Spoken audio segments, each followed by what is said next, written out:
Potter at the wheel.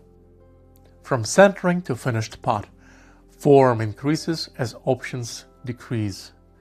Softness goes to hardness. When a potter begins to throw a pot, she picks up a lump of clay, shapes it into a rough sphere, and throws it onto the spinning potter's wheel. It may land off-center, and she must carefully begin to shape it until it is a smooth cylinder.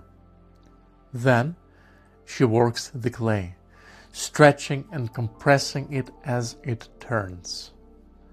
First, it is a tower. Then it is like a squat mushroom. Only after bringing it up and down several times does she slowly squeeze the revolving clay until its walls rise from the wheel. She cannot go on too long, for the clay will begin to tire and then sag. She gives it the form she imagines, then sets it aside. The next day the clay will be leather hard, and she can turn it over to shape the food. Some decoration may be scratched into the surface. Eventually, the ball will be fired, and then the only options are the covers applied to it. Its shape cannot be changed. This is how we shape all the situations in our lives. We must give them a rough shape and then throw them down into the center of our lives. We must stretch and compress, testing the nature of things. As we shape the situation, we must be aware of what form we want things to take. The closer something comes to completion, the harder and more definite it becomes. Our options become fewer until the full impact of our creation is all that there is. Beauty or ugliness, utility or failure comes from the process of shaping. Interpretation. This reflection made me think of two things. Thinking about starting a new thing or just starting doing it, and of course the process of learning musical piece.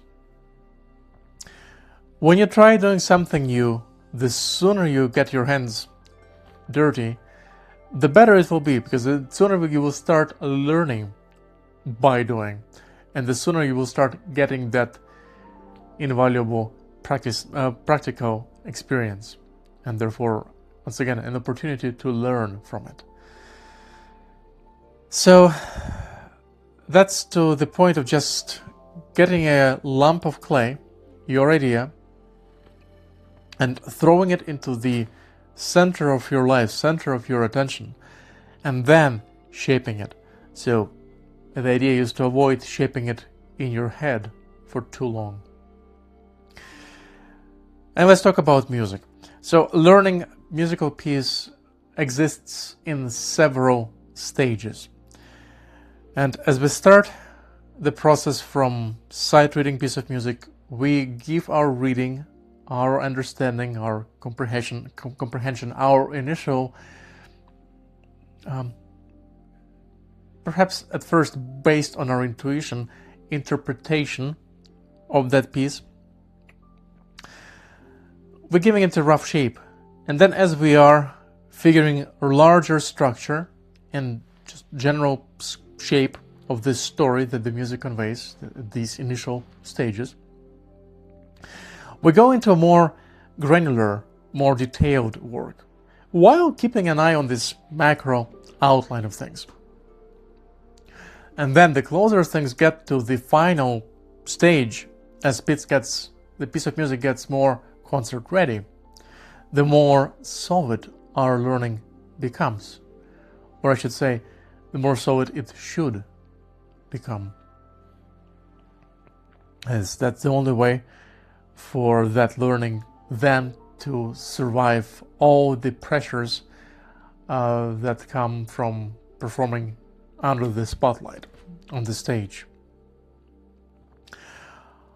Unlike the clay pot in its final stages, our music interpretation then gets shaped by this space that we perform in, as we will need to make some adjustments to our execution in order to compensate for acoustical differences between the place we are performing in right now and the practicing rehearsal space. But that flexibility is based on the internal rigidity. We are striving to recreate this internal ideal image representation of our idea of how the piece should go. And we would have internalized that ideal image in a very concrete, very definite, defined terms. So beauty or ugliness, as the chapter ends, or success or failure of our performance comes from the process of that shaping. From the process of playing on solidifying our choices, our ideal shape, both in our ears and our bodies.